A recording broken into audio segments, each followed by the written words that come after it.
You ever notice how the most dangerous things aren't out there in the streets, or in the shadows, or in some far off land?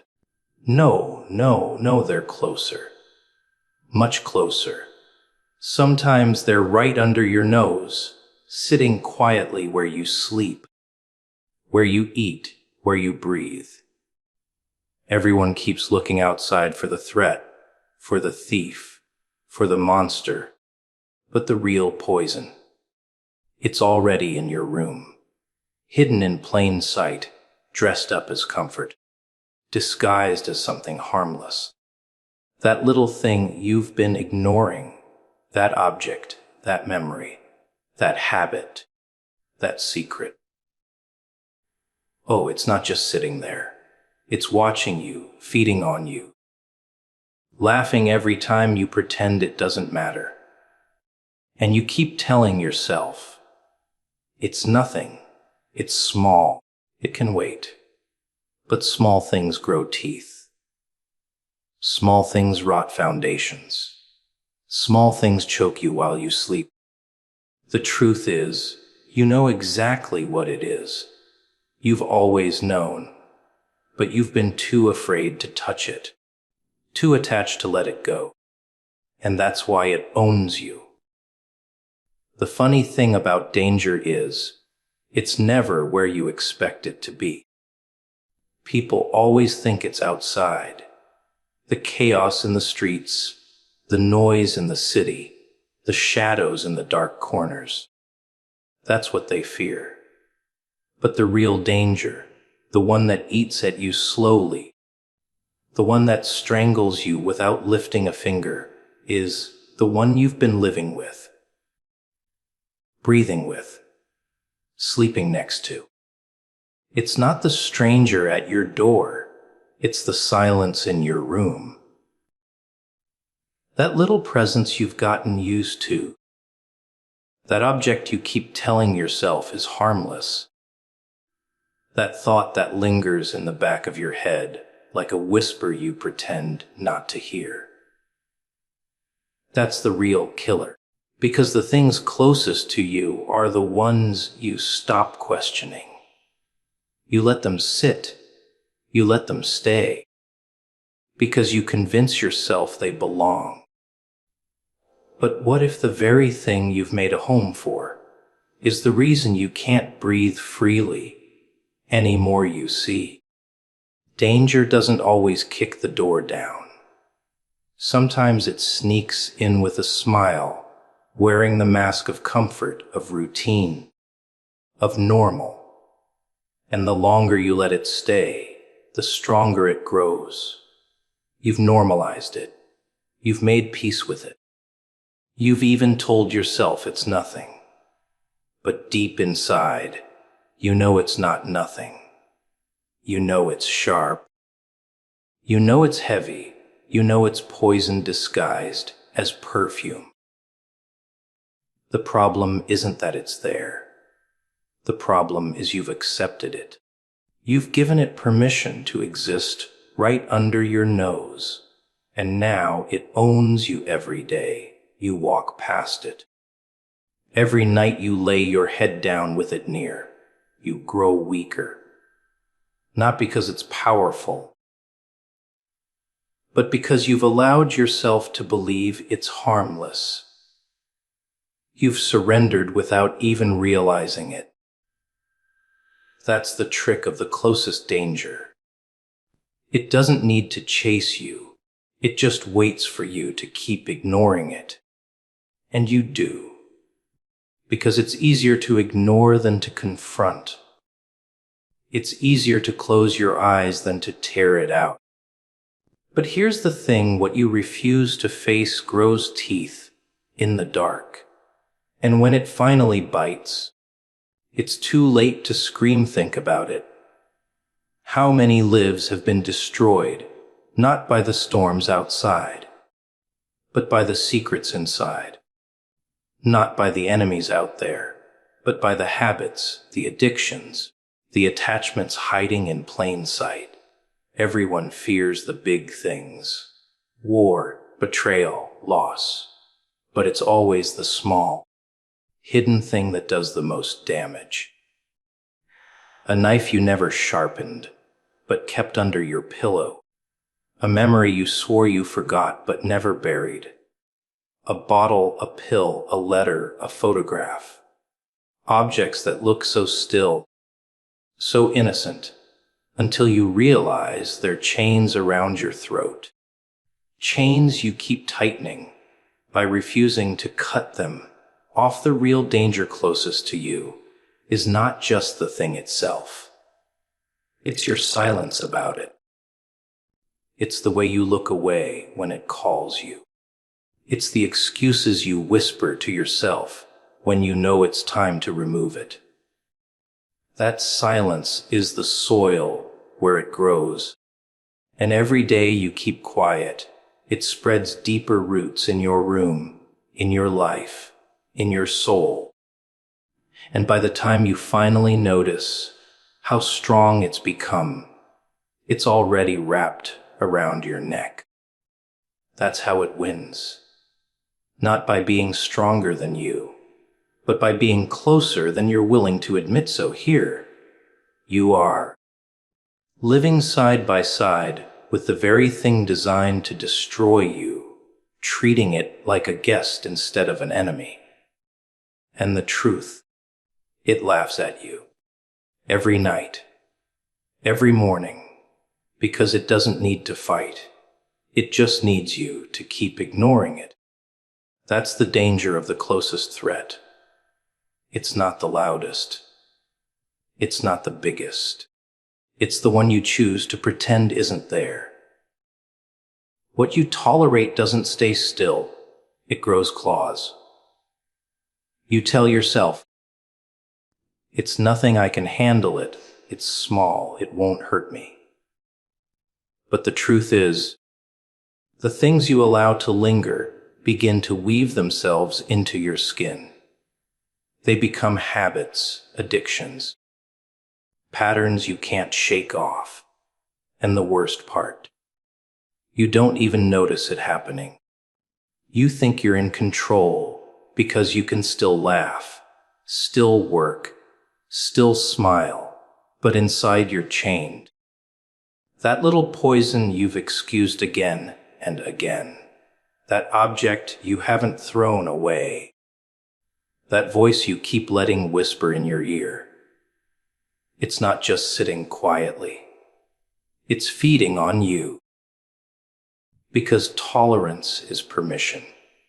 And once you grant permission, you've already surrendered more than you realize you see. The world doesn't break you in one swing. No, it breaks you in small cracks. Little compromises you tell yourself don't matter. A lie here, a secret there, a delay in cutting it off, a shrug instead of action. That's how you end up stuck. Not because the thing was too big, but because you made it comfortable. You let it stay. You fed it with your silence, your excuses, your procrastination. And every day you let it stay, it grows stronger while you grow weaker. Until one day, you wake up and realize it doesn't need your permission anymore. It owns you. What you once tolerated now controls you. People love to pretend that they're free while their chains rattle behind them. They say, it's fine, I can stop anytime. I can leave it whenever I want. But if you could, you already would. If you had that power, you wouldn't still be here, circling around the same problem, holding on to the same weight. You think you're strong because you're still standing. But maybe you're only standing because your chains haven't pulled tight yet. Maybe you're only laughing because the rope hasn't burned through your skin. But the moment will come. That's the deal with tolerating poison. It doesn't kill you instantly. It waits, patient, smiling. And when the time is right, when you're too tired, too distracted, too weak, that's when it tightens its grip. Ask yourself, what is it you've been tolerating? A bad habit, a toxic relationship, a secret that gnaws at you in the quiet hours.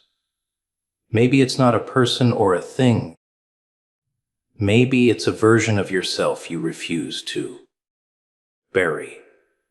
Whatever it is, you've allowed it to sit in your room, in your head, in your heart, convincing yourself it's harmless. But harmless things don't demand your energy. Harmless things don't steal your sleep. Harmless things don't make you feel heavy when no one else is watching. You already know it's not harmless, but you've lied to yourself so long you almost believe it. Almost. Until that creeping reminder comes back, whispering, reminding you that what you tolerate today will destroy you tomorrow. Control is a funny illusion. You think you have it because you can still choose. But every day you tolerate the wrong thing, your choices shrink. What started as an option becomes a pattern. What began as a visitor becomes the master. That's the exchange. You give it time, it takes your strength. You give it silence, it takes your freedom. And once it has enough of you, you won't even remember what life looked like without it. You'll confuse the chain for comfort. You'll mistake the prison for safety. And by then, you won't just be tolerating it, you'll be defending it. That's how deep the lie goes, so don't be fooled. What you tolerate is already writing the script for your life. Every day you allow it, every time you excuse it, you're handing over a piece of yourself, one piece at a time, until there's nothing left but the shell of who you could have been. And the cruelest part, you'll look back and realize it didn't even have to be this way. It was never stronger than you. You just let it stay too long. Familiarity, that's the real blindfold. You live with something long enough, and suddenly it doesn't even register anymore. You stop seeing it, stop questioning it, stop recognizing it for what it really is. It could be a chain wrapped around your neck, but if you've been wearing it for years, you'll start calling it jewelry. That's the curse of what's familiar. It tricks your eyes. You normalize the very thing that's draining you, because repetition numbs the truth. And the moment you stop noticing, it gains power. It hides in the open, and you defend it without even realizing it. It's like when a sound plays over and over again in the background. At first, it's loud, distracting, unbearable. But then your brain adjusts. You tune it out.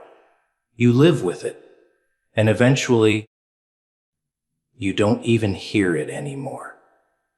But just because you've tuned it out doesn't mean it isn't there.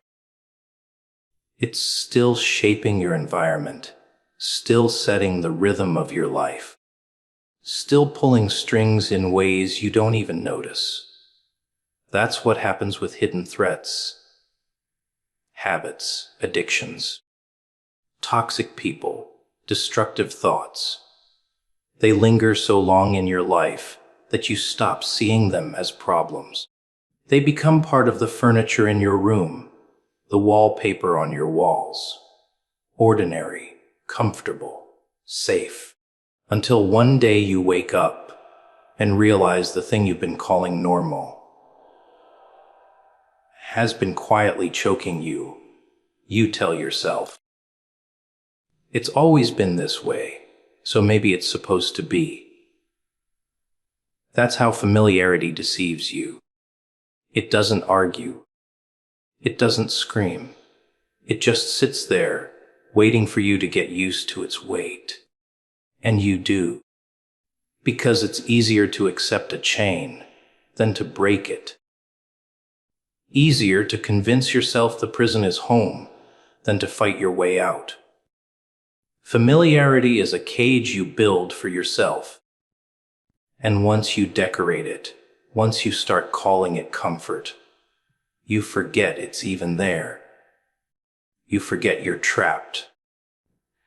And that's when it's most dangerous to think about the people you've kept around because they've always been there, even though you know they drain you.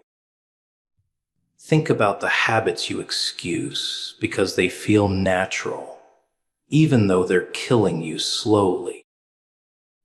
Think about the lies you tell yourself because you've repeated them so often they sound like truth. That's what happens when you stop questioning the familiar.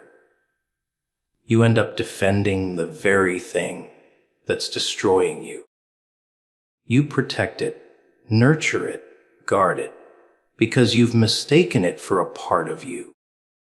You've forgotten that it's a parasite, not a partner, the scariest part. Familiarity doesn't just blind you to danger. It blinds you to opportunity. You can't step into something new when your eyes are glued to the old. You can't grab hold of freedom when your hands are clutching what's killing you. The longer you live with something, the more you confuse it with identity. You start to believe that without it, you'd be lost. But the truth is, it's the reason you're lost. It's the reason you can't see clearly. It's the fog covering your eyes. And as long as you refuse to pull it away, you'll keep stumbling, keep circling, keep wasting time in a life that doesn't even belong to you. Want to know why most people never escape the poison in their room? Because they fall in love with it. They love the comfort of the familiar, even when it hurts. They cling to the predictable pain rather than risk the unknown freedom. They'd rather sleep in a burning bed than step into the cold air outside. That's the insanity of it, choosing the known prison over the unknown escape. And yet, that's exactly what most people do. Because familiarity doesn't just blind you, it seduces you. It whispers, stay. Don't move. This is who you are. This is where you belong. And the longer you listen, the more you forget there was ever a choice, but there is a choice. And deep down, you know it. You've seen glimpses of it in the cracks, in the moments when you dare to imagine life without that weight. But then fear drags you back. Familiarity tightens its grip. And once again, you call it normal, you call it safe, and you let it sit quietly in your room, smiling at how easy it is to fool you. Delay, that's the sweetest poison of them all. You tell yourself you'll deal with it tomorrow, next week, someday. You look at the things sitting in your room, mocking you, and you whisper, not yet. You think you're buying yourself time, but in reality, you're selling it. Every second you delay, the poison drips deeper. Every minute you wait, the roots spread wider. And by the time you finally decide to act, it's no longer a weed you can pull out with your hands. It's a forest wrapped around your throat. Delay is how small poisons become monsters. It always starts small. A little compromise, a little excuse. I'll handle it when I'm ready. But here's the truth. You're never ready. Readiness is an illusion. All you have is now. But delay convinces you that later is safer, later is wiser, later is easier. And so you wait. And while you're waiting, the poison isn't waiting. It's working. It's crawling through the cracks in your soul, digging into places you won't notice until it's too late. That's how delay destroys. It tricks you into thinking you're in control, when in reality, you've already surrendered. You've felt it, haven't you? That weight in the back of your mind, that nagging thought you keep shoving aside. You know what needs to go. You know what doesn't belong in your life anymore. But instead of ripping it out, you bargain with it. You say, one more day, one more night. I'll deal with it after this week, after this moment, after this season. And so it stays, and you stay chained, and every day you delay. It tightens its grip until one morning you wake up and realize you can't even imagine life without it. It's not just in your room anymore. It's in your bloodstream. Delay makes cowards out of strong men. It convinces warriors to lay down their weapons. It makes you trade freedom for comfort, power for procrastination. And the worst part, you think you're safe while you wait. You think nothing changes. But everything changes, because the poison never sleeps. It doesn't respect your schedule.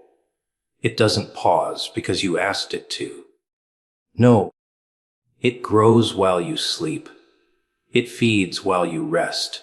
It sharpens its claws while you look the other way.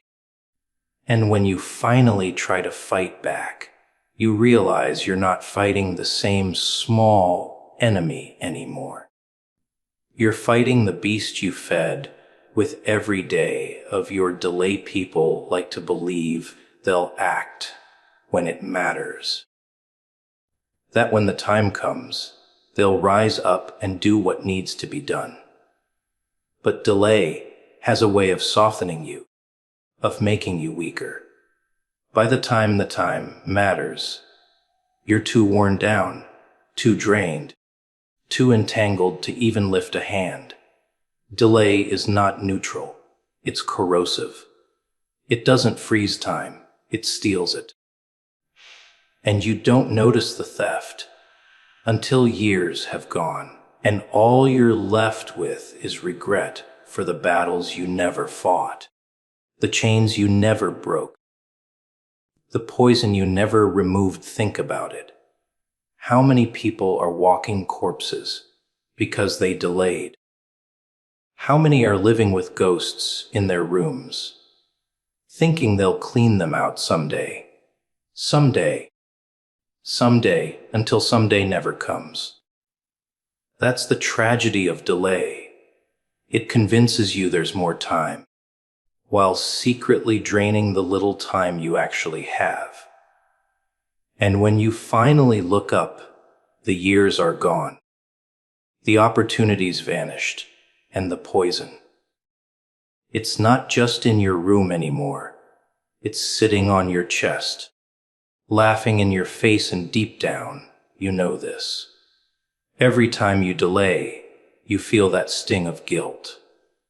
That whisper that says, you should have done it now. But instead of listening, you silence it.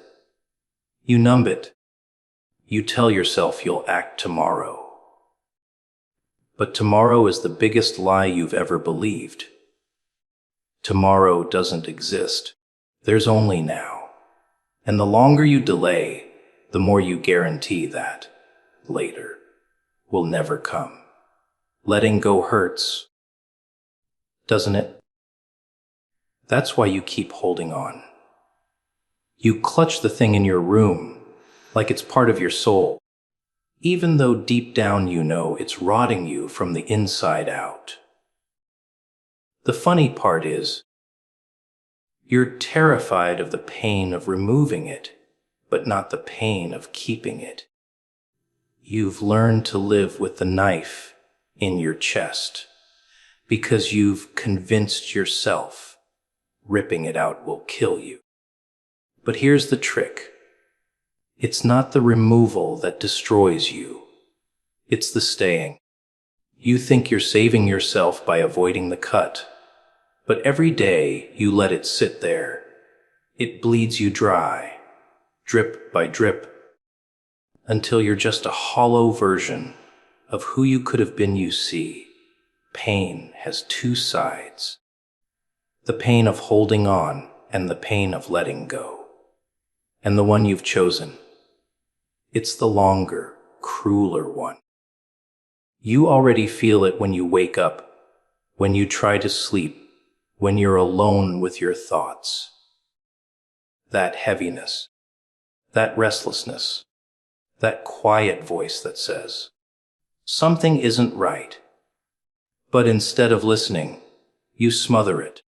You say, it's fine, I can handle it. It's safer to keep it than to face what happens if I lose it. You think the pain of release will be unbearable.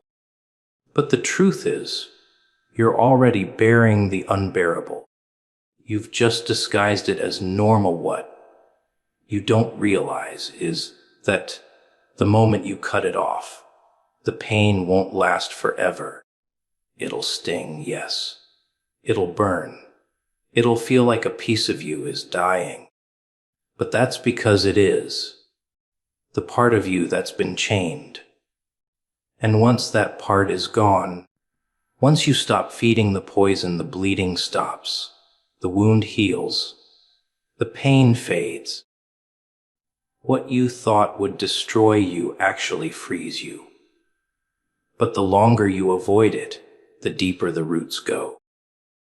The longer you clutch it, the more it becomes fused into your identity, until you can't tell where you end and it begins. And that's the most dangerous illusion of all, that without it, you'd be nothing.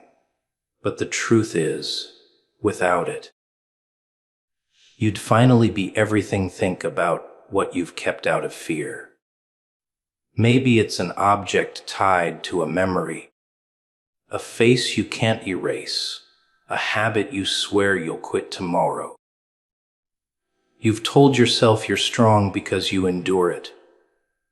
But enduring isn't strength, it's slavery. Real strength is in cutting it loose. Real strength is in choosing the short, sharp pain over the slow, endless suffocation. But fear has tricked you. It whispers that release will ruin you. It whispers that you'll be empty, broken, lost. And you believe it because it's easier to cling to the devil, you know, than to face the freedom you don't. That's why most people never let go. They'd rather rot in familiar pain than risk the unknown. They'd rather keep bleeding in silence than face the scream of pulling it out. But what they don't see is that the scream ends. The silence never does. The silence eats you year after year until you're a ghost walking through your own life. And by then, it's not just the thing in your room that's poisoned you. It's you who's chosen the poison. You who's defended it. You who's called it comfort. You who's worn it like armor, when really it's a coffin. Letting go hurts less than staying chained. But you won't know that until you rip it out, until you feel the blood drain and the wound breathe, until you finally see that the cut you've been afraid of was the doorway you've been waiting for. The door has always been there. But as long as you keep holding on, You'll never walk through it.